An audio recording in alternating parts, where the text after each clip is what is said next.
자, 교회를 왜 다녀야 하느냐? 여기에 대한 질문을 던져 볼 수 있습니다. 요즘 가난한 교인들이 꽤 있습니다. 교회를 다니기를 그만둔 분들이 꽤 많이 계시죠. 가난한 성도들이다 그럽니다. 교회를 꼭 다녀야 되느냐? 안 다니면 안 되느냐? 또 교회는 무엇을 하는 곳인가? 교회 존재의 이유와 목적이 도대체 뭐냐? 여러분들 질문하고 교회 다니시죠, 그죠? 교회는 누가 만들었느냐? 또 어떤 교회가 좋은 교회인가? 도대체 좋은 교회라는 게 어떤 교회인가? 그 기준이 뭐냐? 생각보다 교회를 다니지만 교회가 무엇인지 모르고 교회를 다니는 사람들이 꽤 있습니다. 또 교회는 2000년의 기독교 역사 속에 이 세상으로부터 끊임없이 도전을 받아오면서 변형되기도 했습니다. 그 문화 속에서 또 역사 한가운데서 교회는 다양한 형태로 본질이 흐려지기도 하고 진리로부터 멀어지기도 하고, 코로나 팬데믹을 지나면서 교회에 대한 질문이 더 많이 늘어났습니다. 그리고 세상의 교회를 보는 눈, 그리고 신자가 교회를 보는 눈, 내부자로서, 기독교 내부자로서 교회를 어떻게 보느냐, 이것도 굉장히 중요한 관점이죠. 내가 생각하는 교회도 중요하지만 우리가 관심을 가져야 되는 것은 성경이 말씀하고 있는 교회는 어떤 곳인가 하는 것입니다. 내 마음에 속 드는 교회를 찾아야 되는 게 아니고 성경이 말씀하는 교회를 세우는 것에 우리가 관심을 더 가져야 되는 것이죠. 교회는 신적인 기관입니다. 교회는 하나님이 세우셨습니다. 하나님의 아이디어라는 것. 사람들이 모여서 교회를 만든다고 교회가 되는 게 아니고 하나님이 세우신 교회. 역사 속의 모든 조직체와 단체 혹은 국가까지 사라졌습니다. 그러나 놀랍게도 지상의 교회는 2000년의 역사 속에 공격을 받아오고 때로는 내부적으로 오류를 범한 적도 있었지만 2000년의 역사 속에 교회는 생명력을 유지하고 지금 여기까지 와 있습니다. 자, 오늘날 혼란 중에 하나는 교회에 대한 혼란입니다. 신앙생활 중 상당한 부분은 교회에 대한 오해로부터 출발이 됩니다. 자칫하면 우리는 교회가 또 세상을 따라가고 세상을 닮은 교회가 되기가 쉽습니다. 그런 면에서 우리는 에베소서를 살펴보고자 하는데요. 앞으로 꽤 긴 시간 동안 이 주일 낮 예배에 에베소서를 좀 살펴보려고 합니다. 에베소서는 서신서 중에서도 왕관이다. 서신 중에 여왕이다. 또 바울 신학의 왕관이자 절정이자 바울 사상의 진수다. 이런 표현들이 있습니다. 유명한 존 칼빈이 어느 책보다 좋아했다고 하는 책이 이 에베소서입니다. 에베소서는 교회론에 있어서 텍스트와 같은 책입니다. 에베소서를 통해서 우리는 교회를 바라보는 렌즈를 새롭게 하기를 원합니다. 자, 1절, 2절은 바울은 자신에 대한 소개와 일삼말입니다. 편지의 앞부분에 주로 쓰는 일반적인 자기의 소개와 인사말이 있습니다. 자, 이 에베소에 보내는 이 편지는 당연히 에베소 교회를 향했습니다. 에베소는 바울이 가장 오랫동안 머물러서 목회를 했던 곳이 에베소 교회입니다. 지금의 터키의 남부 지역. 바울이 에베소 지역을 방문했던 시기는 로마 제국 시대로서 에베소는 종교적으로 매우 중요한 중심 역할을 했습니다. 이곳은 고대 세계 7대 불가사의 중 하나인 아르테미스 신전이 있었고 에베소 사람들의 가장 정신적 영향을 주었던 곳이 바로 이 아르테미스의 신전이었습니다. 그리고 이 도시는 무엇보다 무역이 왕성하고 그리고 경제적으로 번영한 도시였습니다. 바울이 이 편지를 쓴 시점은 AD 61년에서 62년경으로 봅니다. 그리고 그는 로마의 감옥 안에서 투옥된 상태에서 이 편지를 에베소 교회를 향하여 썼기 때문에 우리는 이 에베소를 옥중서신이라고 얘기합니다. 자, 첫 시작은 찬송하리로다로 시작을 하고 있습니다. 찬송하리로다 3절. 하나님 곧 우리 주 예수 그리스도의 아버지께서 그리스도 안에서 하늘에 속한 모든 신령한 복을 우리에게 주시되 그랬습니다. 비록 감옥에 갇혀 있는 상태이지만 바울은 찬송하리로다. 서신을 열면서 첫 마디가 찬송입니다. 참 눈에 띄죠. 찬송이란 일종의 감격과 함께 터져 나오는 탄성이다, 이렇게 볼 수 있습니다. 자, 바울이 찬송하고 있는 이유가 있습니다. 그 시작점에 복이라는 것이 언급되고 있습니다. 그래서 오늘 여기 보면 주 예수 그리스도의 아버지께서 그리스도 안에서 하늘에 속한 모든 신령한 복을 우리에게 주셨습니다. 이 찬송의 이유입니다. 이런 복은 성경 속에 매우 중요한 주제입니다. 본래 인간은 죄로 인하여 복을 잃어버렸습니다. 에덴에서 추방된 이후 인간은, 하나님을 떠난 인간은 복을 잃어버렸습니다. 소위 말하면 복이 끊겨버렸습니다. 그것을 회복시키는 구체적인 작업이 창세기 12장에 아브라함이라고나 한 인물을 불러내시면서 구원을 약속하시는데, 그때 복을 약속하십니다. 너는 복이라 그랬습니다. 하나님은 복이신 분이시고 복된 분이시고 복의 근원이시고 복을 주시는 분이십니다. 하나님 안에 복이 있습니다. 하나님 안에 엄청난 복이 농축되어 있죠. 그분으로부터 복이 흘러나온다. 그래서 이 복은 하나님과의 관계 안에서 언제나 생각해야 합니다. 복이라는 개념은 하나님과의 관계 속에서 생각해야 합니다. 하나님과 분리되면 그 복은 복이 될 수가 없습니다. 그래서 예수님이 산상수훈의 첫 번째도 복으로부터 시작합니다. 팔복이죠. 복 있는 사람은. 시편 1편도 복 있는 사람으로부터 시작합니다. 성경은 복에 대해서 매우 적극적입니다. 그래서 에베소 출발도 역시 복입니다. 복이라고 하는 단어 앞에 무엇이 갖다 붙어 있습니까? 그냥 복이 아니라 신령한 복이라고 했습니다. 여기 신령한이라는 말은 영적이라는 의미입니다. 영적인 복이다. 이것은 땅의 복과 구별되는 것입니다. 그리고 아무나 받을 수 있는 복이 아닙니다. 하나님과 상관없는 복은 없다고 그랬습니다. 하나님은 복의 근원이시기 때문에. 자, 그런데 이 복은 신령한 영적인 복이다. 특히 이 복은 우리의 영혼과 매우 깊은 연관이 있다. 그리고 이 복은 성령을 통해 우리 영혼 안에 부어주시는 복이다 하는 것입니다. 자, 그러므로 복을 받았다는 기준은 무엇입니까? 세상에서 말하는 복은 다 허술한 단어들입니다. 신뢰하기 어려운 복, 오복이니 무슨 복이라고 하는 복이 참 많죠, 여러분 우리나라. 그런데 우리는 항상 그 복이 어디로부터 온 것인가를 확인해야 합니다. 우리가 어떤 물건을 살 때도 검증된 도장이 찍혀 있는 정품이라는 걸 보고 사죠. 짝퉁이 너무 많잖아요, 요즘. 시중에 유통되기는 하지만 공인된 검증이 없는, 신뢰할 수 없는 그런 것들이 얼마나 많습니까? 이게 복이 그런 것입니다, 여러분. 복이라고 하는 것이 세상에 많은 사람들의 입술에 회자되지만 진정한 복은 하나님과 연결되어 있어야만 한다. 사람들이 불행한 삶을 사는 이유는 뭘까요? 유사한 복에 목을 메고 있기 때문입니다. 유사품에 주의하세요.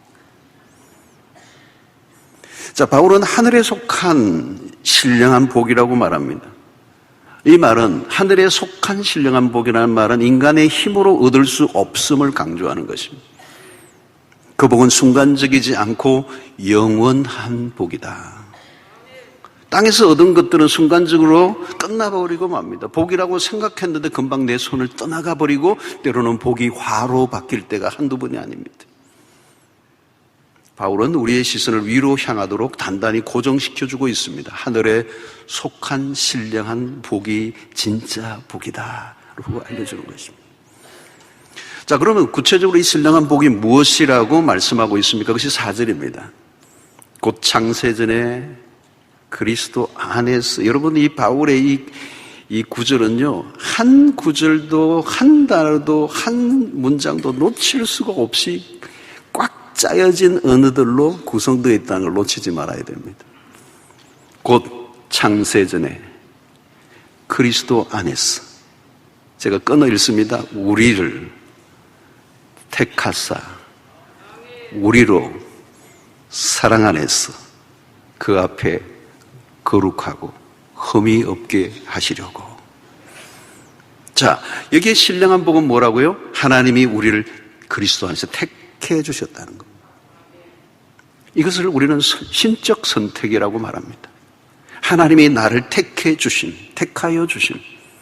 여러분, 누가 나를 택하였는가에 따라 모든 게 달라집니다. 이 선택은 하나님의 주권이 강조됩니다. 모든 것은 하나님의 작정하심 가운데 일어납니다. 여러분, 이 세상에 모든 일어나는 일들 중에 하나님의 허락 없이 일어날 수 있는 일은 하나도 없습니다. 만약에 하나님의 주권 속에 있지 않는, 하나님의 허락하지 않은 일이 마음대로 돌아가고 있다면 이 세상은 그야말로 위험한 세상이 됩니다.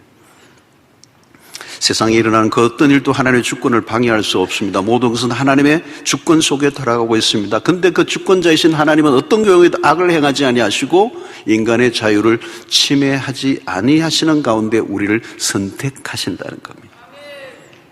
자, 요한복음 15장 16절의 말씀이 그거죠. 너희가 나를 택한 것이 아니요 내가 너희를 택하여 세웠나니.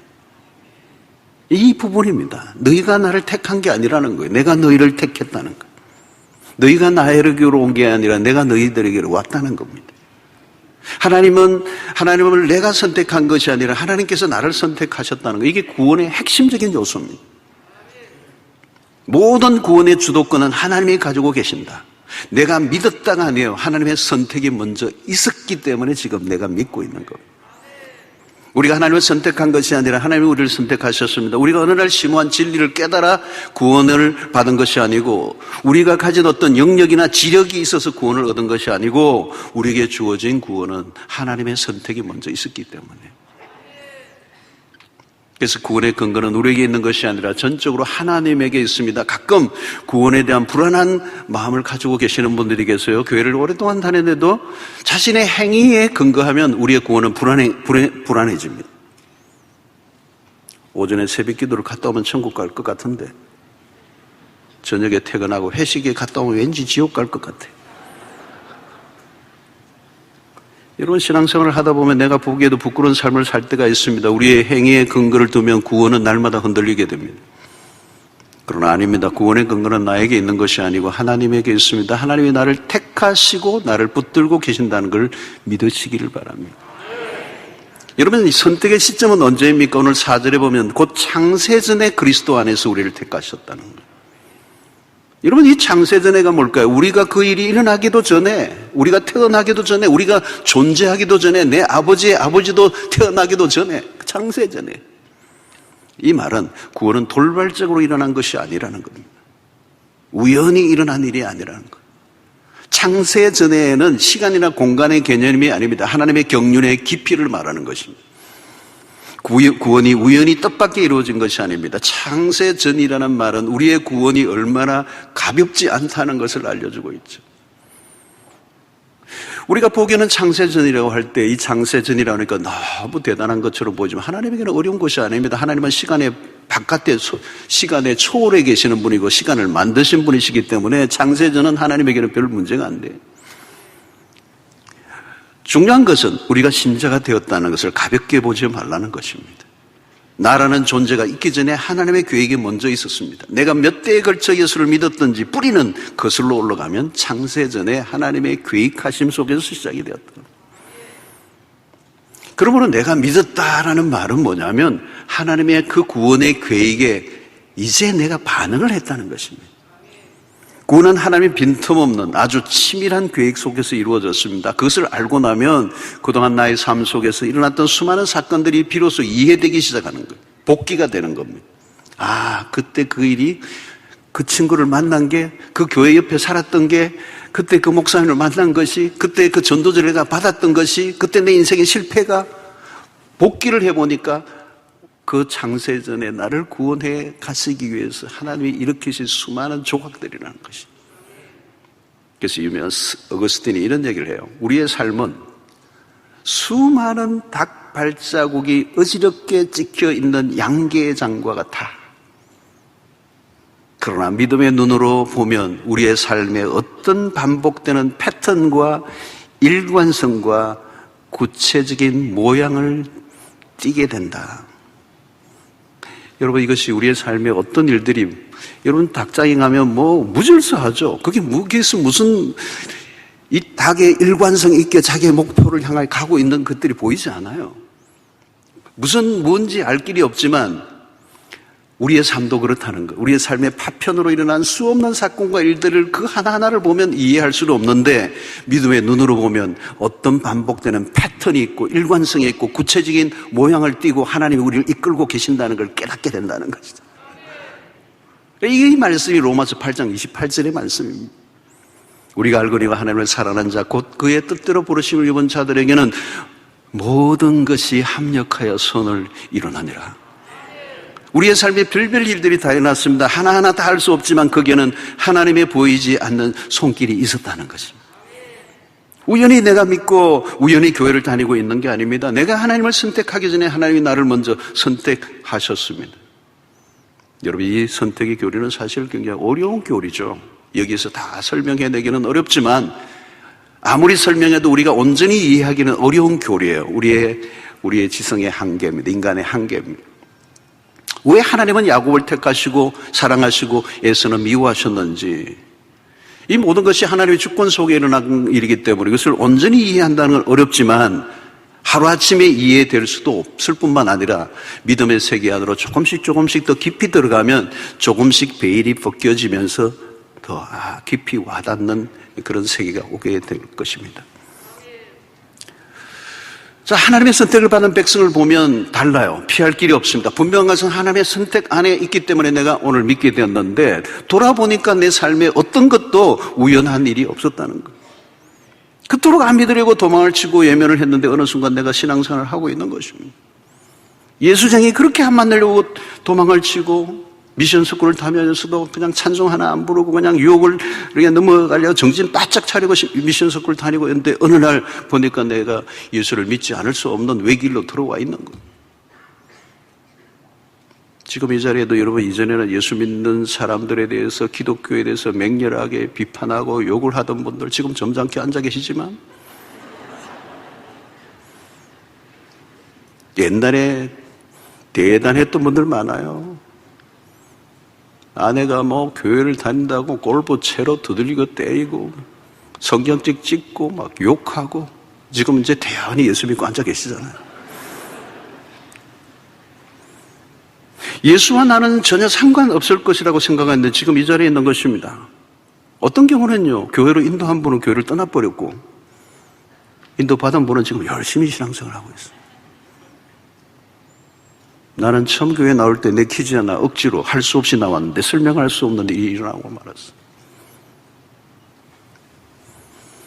여러분 이야기들을 들어보면 너무 다양합니다. 우리가 알 수 없는 일들이 일어난 것이죠. 설명하기 어려운 일들이 셀 수 없이 우리의 삶 속에 일어나 오늘 내가 신자로 살아가고 있다는 내 자신이 너무 신기해요. C.S. 루이스는 그런 얘기를 합니다. 내가 그토록 만나지 않으려는 분에 지칠 줄 모르는 다가오심을 느꼈다. 내가 그토록 만나지 않으려는 분의 그 지칠 줄 모르는 다가오심, 그걸 내가 이제 더 이상 거부할 수 없었다는 거예요. 이 C.S. 루이스가 얼마나 지성적인 사람입니까? 옥스포드에 탁월한 지성을 가지고 있는 최고의 지성인이 그 하나님을 자기의 머리로는 도무지 믿고 싶지 않아서 거부하고 만나지 않으려고 하고 피하려고 하는데 끊임없이 지칠 줄 모르게 다가오시는 그분을 내가 느끼고 그것을 더 이상 저항할 수 없이 포기하고 말합니다. 그래서 그가 예수를 믿은 날 가장 영국에서 기분 나쁜 날이었다.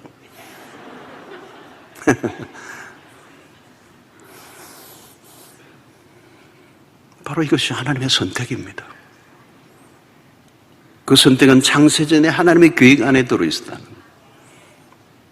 요한복음 6장 44절을 보십시오. 나를 보내신 아버지께서 이끌지 아니하시면 아무도 내게 올 수 없으니.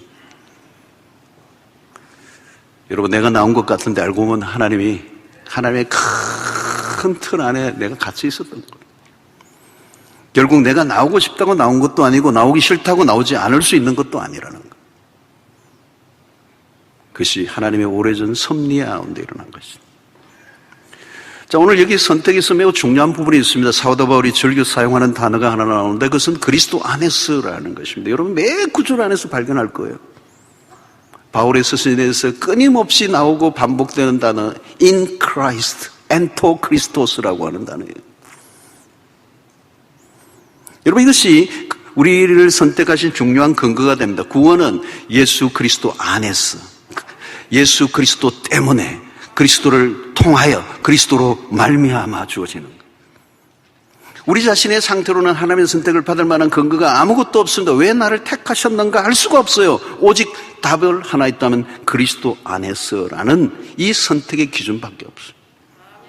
다른 조건이 하나도 없다는, 한 가지밖에 없다는, 그리스도 안에서 하나님은 모든 것에 대해서 눈이 멀기로 작정하셨다는 거예요. 그래서 마틴 루터는 이런 얘기해요. 우리는 사랑스럽기 때문에 사랑받는 것이 아니라 사랑받기 때문에 사랑스러워진다. 왜요? 그리스도 때문에. 그래서 1절부터 14절까지 자세히 보시면 이 짧은 구절 안에 그리스도가 계속 나옵니다. 이 그리스도를 강조하는 이유가 뭘까요? 바울은 아담 안에서와 대조를 이루고자 하는 것입니다. 우리의 소식이 본래 아담의 라인에 있었습니다. 그러나 이제 그리스도의 라인으로 바뀌었어요. 운동선수들 속속사가 바뀌면 모든 게 달라집니다. 그리스도 안에서 주어진 구원은 누구도 흔들 수 없습니다. 그리스도가 우리 구원의 보증이 되시기 때문에. 구원의 역사에 그리스도를 빼버리면 모든 것이 무너집니다. 특별히 20세기 후반에 일어났던 이 다원주의가 극대화되면서 구원에 이르는 다양한 길이 있다고 주장하는 이 세상 속에 오늘 구원은 오직 그리스도를 통해서만 주어진다는 이 바울의 신학은 너무도 중요한 것입니다. 그리스도를 놓치면 우리의 구원은 천길 만길로 떨어져요. 모호해지는 거예요. 구원은 모호해지는 거예요. 어떤 확신도 가질 수 없어. 우리의 구원의 확신은 그리스도 안에 있기 때문에. 하나님은 그리스도 안에서 우리를 무조건 봐주시기로 작정하셨기 때문에 그분의 십자가로 우리를 구원에 이르게 하신 것입니다. 자, 그래서 로마서 8장은 이런 선포를 하죠. 바울이 8장 33절로 34절에 누가 능히 하나님께서 택하신 자들을 고발하리요. 의롭다 하신 이는 하나님이신 누가 정죄하리요. 죽으실 뿐만 아니라 다시 살아나신 이는 그리스도 예수시니 그는 하나님 우편에 계신 자요 우리를 위하여 간구하시는 자시니라. 그러므로 우리가 한번 얻은 구원은 취소될 수 없는 이유가 여기에 있는 것. 왜 그렇습니까? 창세전에 그리스도 안에서 그 기쁘신 뜻대로 이루어진 일이기 때문에 그 안에는 하나님의 사랑과 무서운 우리를 향한 집념과 당신의 의지와 지칠 줄 모르는 열심이 그 안에 있었기 때문에 구원이 이루어진 것입니다. 여러분, 그러므로 우리의 인생은 우리에게 달려있는 것이 아니라 하나님의 손에 달려있습니다. 여기에 우리의 평안이 있고 우리 안에 자유함이 있는 것입니다. 그러나 여러분, 그리스도 안에서 선택을 오해해서는 안 됩니다. 나 이제 하나님으로부터 선택받았기 때문에 내 마음대로 살아도 된다는 의미는 아니에요. 하나님의 선택을 제대로 이해하면 그렇게 막 살 수가 없습니다. 오히려 반대예요. 오히려 여전히 우리는 연약하여 죄를 짓기도 하지만 이전과 달라졌습니다. 무엇이 달라졌죠? 이전에는 죄에 대한 혐오를 하지 않았어요. 죄를 즐겼습니다. 그런데 이제는 죄를 즐길 수가 없습니다. 이제는 마음 놓고 죄를 지을 수가 없어요. 죄를 짓고 나면 괴로워서 견딜 수가 없어요. 죄에 대한 후회가 커지죠. 결국 회개에 이르는 삶을 살 수밖에 없게 되는 것입니다. 만약 반복적으로 죄를 지으면서도 불구하고 죄를 즐기고 죄를 후회하지도 않고 그것에 대한 회개할 기미도 전혀 없이 죄를 반복하고 짓고 있다면 그것은 구원을 의심할 만한 것입니다. 4절을 보십시오. 다시 곧 창세전에 그리스도 안에서 우리를 택하사 우리로 사랑 안에서 그 앞에 거룩하고 흠이 없게 하시려고 이 대목이에요. 자, 우리를 구원하신 그 놀라운 목적 가운데 하나가 우리를 거룩하고 흠이 없게 하시려고. 이게 택하심의 이유입니다. 여기서 거룩하고 흠이 없게 하시려고 한다는 이 말은 새로 지으심을 의미하는 겁니다. 에베소서에 아주 자주 나오는 주제입니다. 새롭게 하심.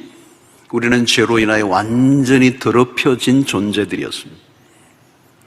본래 하나님이 창조하셨을 때는 보시기에 좋았더라 하였죠. 그러나 죄로 인하여 문제투성이가 되었습니다. 이제 하나님은 구속사역을 통하여 새 창조의 역사를 이루고자 창세전의 계획을 실제로 옮기심으로 이제 우리로 하여금 거룩하고 흠이 없게 하시려고 한다. 여러분, 이것은 그냥 구원이 아닙니다. 단순히 구원은 형벌을 면하는 정도가 아닙니다. 우리를 거룩하고 흠이 없게 하시려고. 이 대단히 중요한 대목이죠. 하나님 우리를 어디까지 끌어올리시고자 하는가를 보여주고 있습니다. 이것은 단순한 선택이 아니고 거룩하게 흠이 없게 하시려고 하시겠다는 이 말은 에베소서의 매우 중요한 온전함이라고 하는 것입니다. 그리스도의 장성한 분량에 충만한 데까지 이르는 그에게까지 자라는 온전하게 하려 함이라고 하는 이 온전이라는 단어가 에베소서에 있는데 우리를 창조하신 목적입니다. 단순히 그 죄에서 건져내신 것으로 끝나지 않고 거룩하고 흠이 없는 상태로 끌어올리시는 온전한 상태로 올려셔서 하나님이 보시기에 좋았더라라고 하는 그 상태로 돌려놓으시고자 하시는 것입니다. 이것을 에베소서 2장 10절은 이렇게 얘기합니다. 우리는 그가 만드신 바라. 여러분, 이것이 헬라 원문으로 보면 우리는 그가 만드신 바라는 이 말은 포이에마라는 단어인데 이것은 영어로는 마스터피스예요. 글작품이라고 하는 것을 말하는 거예요. 하나님이 우리를 글작품으로 만드셨다. 그리스도 예수 안에서 선한 일을 위하여 지으심을 받은 자는 이 일은 하나님이 전에 예비하사 우리로 그 가운데서 행하게 하려 하심이니라. 여러분, 개인이 예수 믿고 천국 간다는 정도로 이해해서는 안 됩니다. 우주적인 회복이 우리의 구원 안에 들어있다는 것입니다. 비조 세계 전체에 대한 회복을 계획하고 있음을 말씀합니다. 에베소서 통해서 우리가 얼마나 귀중한 존재인지, 교회를 통해서 이루고자 하시는 것이 얼마나 놀라운 것들인가를 이제 말씀하려고 하고 있는 것입니다. 자, 이 선택의 목적이 5절에서 이렇게 다시 나오죠. 그 기쁘신 뜻대로 우리를 예정하사 예수 그리스도로 말미암아 자기의 아들들이 되게 하셨으니 그랬습니다.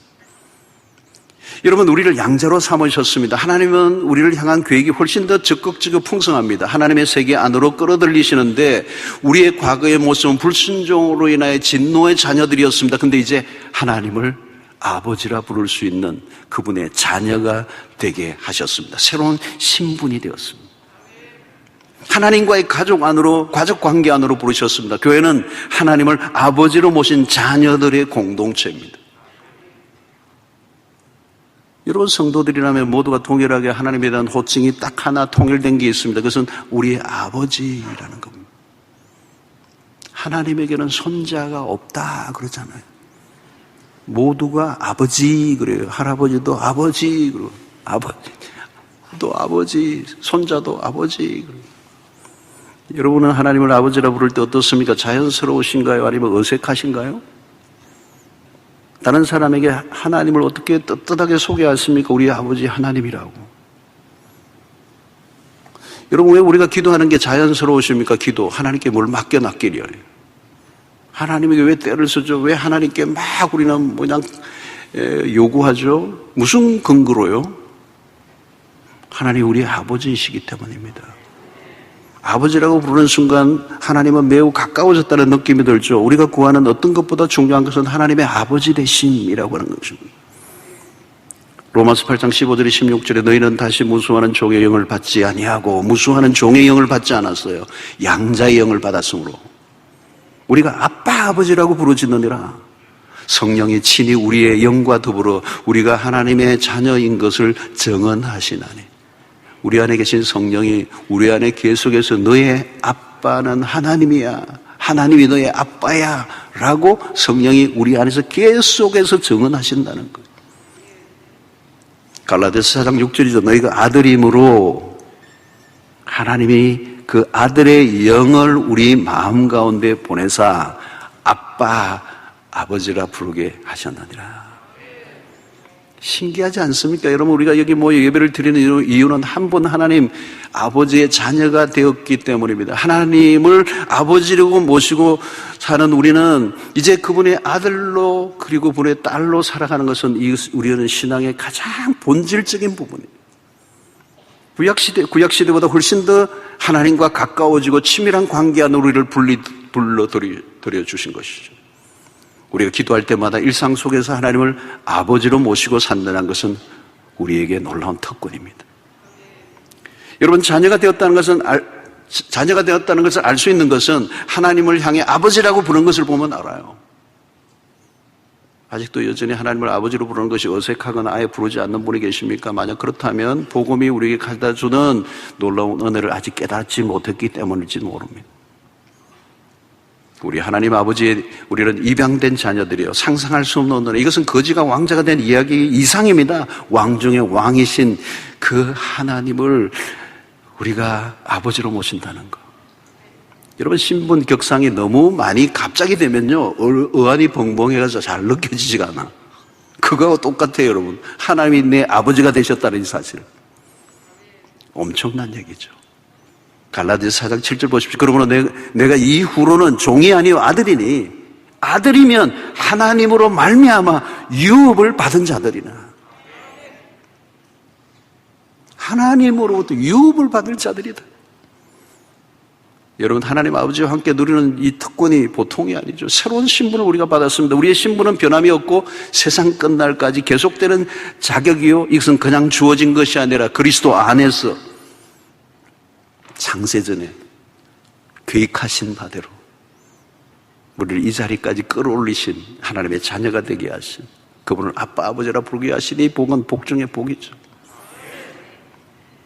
자, 이 선택의 궁극적인 목적은 뭘까? 6절에 보니까 이는 그가 사랑하시는 자 안에서 우리에게 거저 주는 바 그의 은혜의 영광을 찬송하게 하려는 것이라. 여러분, 이 1장에서 3번 이 구절이 반복됩니다. 6절에 있고요, 이 구절이 12절에 한번 나오고요, 14절에 또 나옵니다. 그의 은혜의 영광을 찬송하게 하려는 것이다. 그의 영광의 찬송이 되게 하시고 그의 영광을 찬송하려 하심이라. 3번 나오죠. 자, 바울은 그리스도의 영광의, 은혜의 영광을 찬송합니다. 근데 이 찬송을 하는데 지금 바울은 뭘 느끼고 있느냐 하면 언어로 표현하는데, 문자로 표현하는데 한계를 느끼고 있는 거예요. 그래서 본문 안으로 조금 들어가 보면 바울은 굉장히 격정적인 상태에 있습니다. 하나님의 사랑이 얼마나 큰가를 깨달을 때 그의 가슴이 너무 뜨거워져서 찬송을 하는데 이게 언어로 표현이 안 되는 거예요. 여러분, 찬양은 조작이 안 됩니다. 하나님을 알아갈수록 하나님이 행하신 일들이 얼마나 크고 놀라운가를 알고 내가 받은 복이 얼마나 큰가를 알 때 이 찬송은 터지게 돼 있어. 대체로 우리는 하나님이 하신 일들을 과소평가합니다.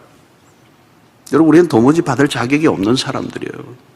여러분, 세상에서는 자격이 없으면 그것으로 끝입니다. 절망이면 그냥 절망이죠. 그런데 상상하기 어려운 일들이 우리에게 일어났습니다. 우리가 하나님의 영광스러운 아들의 자리에 앉아있다는 이 사실. 그래서 바울은 지금 짧은 구절 안에서 하나님의 넘치는 은혜를 표현해내려고 합니다. 그런데 표현이 잘 안 되는 거예요. 우리의 실력이나 어떤 열심으로는 도무지 나올 수 없는, 근데 하나님이 여기까지 이르게 하신, 근데 그 은혜가 너무 크니까 표현하고 싶은데 표현이 안 되는 게 문제. 여러분, 표현이 안 되는 때는 우리가 뭘 하죠? 와, 이러잖아요. 뭐 맛있는 거 먹을 때도 그렇죠. 너무 맛있으면 전부 다 입에 넣고 와, 이러는데 눈 동그랗게 해서 TV 이런 데 보니까 와, 이러더라고요. 설명을 해봐. 그러니까 한 번 더 하더라고. 와. 설명이 안 되는데 설명을 하라니까 어려운 거예요. 감탄사밖에 나오는 게 아니에요. 지금 바울이 지금 그 얘기를 하는 겁니다. 감탄을 하고 있는 거죠. 하나님에 대한 감탄. 그래서 온 몸의 기운을 담아 토해내는데 그 감탄과 감격은 하나님을 향한 것이다. 그래서 여러분, 이 짧은 구절 안에서 붙잡아야 할 단어들이 하나하나가 놀랍습니다. 창세전에 그리스도 안에서 그 기쁘신 뜻대로 그의 사랑하시는 자 안에서 우리를 자녀로 삼아주신 그 짧지만 놀라운 대목들, 구원을 위한 하나님의 편에서 매우도 정밀하고 조밀하게 복잡한 과정을 거치셔서 그 이루어내신 그 구원에 대한 하나님의 열심. 모든 것을 다 할 수는 없지만 이제 믿음의 이 자리에 앉아있다는 자체가 경이롭다는 거예요. 이 경이로움에 눈을 뜨면 감탄은 커지고 찬송은 흘러 넘치게 된다는 거예요. 그래서 여러분, 오늘 이 본문 우리 한글 성경으로는 나타나지 않는데요, 헬라어 원문으로 보면 3절부터 14절까지 끊겨지지 않고 한 문장으로 만들어져 있어요. 끊겨지지가 않아요. 그냥 한 문장으로. 그 말은 뭐냐면 바울이 이 서신을 쓸 때 펜을 들고 숨을 쉴 겨를도 없이 그냥 감격에 못 이겨 막 써내려간 거예요. 마치 폭포가 물에서 위에서 떨어질 때 아무도 막을 수 없는 것처럼. 그래서 여러분 이 문장들 안에 주옥 같은 단어들이 줄줄이 이어져 있습니다. 사실 예배소서를 올 한 해 동안 여러분들하고 좀 살펴보려고 하지만 지금 이 6절을 그냥 가볍게 살짝 스치고 지나가는 것에 대한 안타까움이 있어요. 다 다룰 수도 없기 때문에 이 주일날 예배예요. 그러나 우리는 이 본문 안에서 우리는 바울의 심정을 간접적으로라도 느낄 수 있다면 그건 은혜예요. 내가 무엇이기에 하나님의 이 놀라운 은혜를 체험할 수 있는 존재가 되었는가에 대한 그 감사가 찬양으로 터질 수밖에 없다는 거예요. 여러분 여기 찬양은 상황에 의존한 것이 아닙니다. 우리를 택하시고 우리를 양자 삼아주시고 구속하신 은혜만으로 충분하다는 거예요. 찬양할 이유는 충분한 것이죠. 저는 우리의 신앙의 출발점이 이 감격, 감탄으로부터 출발해야 된다고 생각해요. 하나님이 누구이신지, 그분이 행하신 일이 얼마나 위대한지, 그리고 내가 받은 복이 얼마나 큰 것인가를 깨닫고 감탄하고 찬양하는 것. 그래서 우리의 신앙의 출발점에서 예배가 일어나야 되는 거예요. 예배가. 진정한 예배는 그 은혜를 깨달은 자의 반응이잖아요. 찬양이 조작될 수 없는 것처럼 우리의 감정의 억눌림을 어떻게 누를 수가 있느냐는 거예요. 바울은 지금 그걸 표현하고 있는 거예요. 표현할 길이 없는 이 마음을 찬송으로 표현한 것밖에 없어요. 그래서 교회는 예배 공동체죠. 하나님의 하시는 일에 놀라고 감탄하는 것. 여러분 뭘 안 하셔도 돼요. 가장 첫 번째는 그분에게 놀라시는 일부터 하시면 됩니다. 그 G.K. 체스터들이 얘기했던 것처럼 오늘날 시대는 기적이 부족한 게 아니라 감탄이 부족할 뿐이다. 기적은 지금도 일어난다. 아무리 기적이 일어나도 감탄하지 않는다면 의미가 없는 것이다. 하나님이 행하신 그 일에 대해서 우리가 놀랍게 반응한다면 그것이 은혜겠죠. 저는 에베소서를 살펴보면서 하나님의 관심이 어디 있는가를 확인할 수 있습니다. 하나님 왜 우리를 이렇게 불러 모으셨는가? 그것을 알아가는 은혜가 있기를 바랍니다.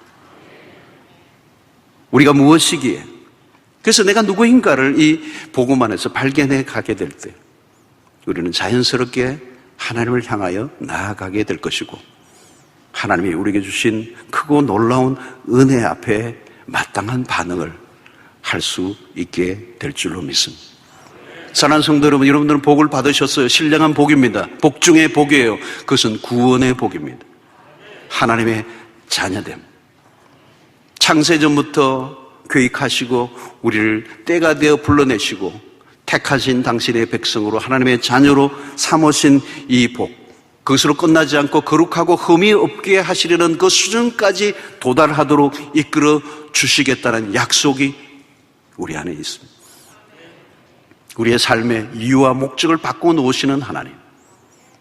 단순히 예수 믿으면 천국 간다는 개념이 아니라 우리를 천국 가기 전에 천국 가기에 합당할 만한 사람들로 우리를 이끌어내시고자 하시는 하나님의 열심을 우리가 바라보며 낙심치 않고 믿음의 길에서 다름박질 하실 때 하나님이 우리의 삶을 통하여 그 영광의 찬송을 부르게 하실 줄로 믿습니다. 기도하겠습니다. 하나님 아버지, 오늘 또 우리에게 주신 말씀을 통하여 우리에게 주신 복이 얼마나 큰가를 누리게 하여 주시옵소서. 깨닫게 하여 주시옵소서. 보게 하여 주시옵소서. 그래서 이 세상 속에서 휘둘리지 않고 흔들리지 않는 이 영원한 완전한 하나님의 자녀됨의 복을 누리며 이 땅 가운데 주의 사명을 감당하는 신실한 종들이 되게 하여 주시옵소서. 예수님의 이름으로 기도하옵나이다. 아멘.